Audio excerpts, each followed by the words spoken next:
You seen this video? There's no hate like a Christian's love. I heard that recently, and boy, did it cut deep. Because if our God is love, and we're supposed to be followers of him, then why are we not overflowing with love? Brothers and sisters in Christ, can we have a little family chat right now? Because if my last post proved anything, it proved that we are further from the Father than we think. We are the most easily offendable, argumentative, condemning, and judgmental group of people. Please hear me when I say this. I think a couple of y'all have a spirit of discord. I think a couple of y'all have a spirit of contention. And maybe it wasn't your fault. Maybe it's generational sin that's been passed down to you, but it is your responsibility to submit it to the Father and deal with it now.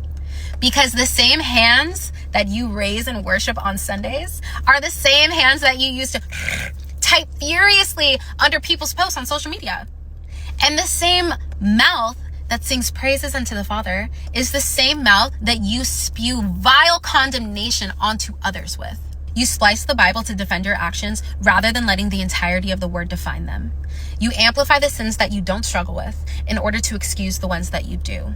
And you've turned Christianity into this elitist club that you guard the gates to, except you guard the gates with condemnation instead of offering correction with gentleness. We have made ourselves, our affiliations, our worldly leaders the standard. We have a God complex, but guess what?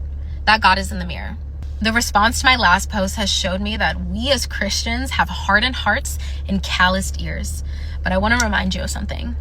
When we get on our knees to pray, that physical position should be the disposition of our hearts, which is complete submission and humility before the King.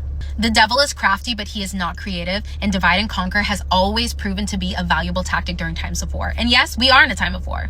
I'm not talking about a civil one. I'm not talking about a worldly one. I'm talking about a spiritual one.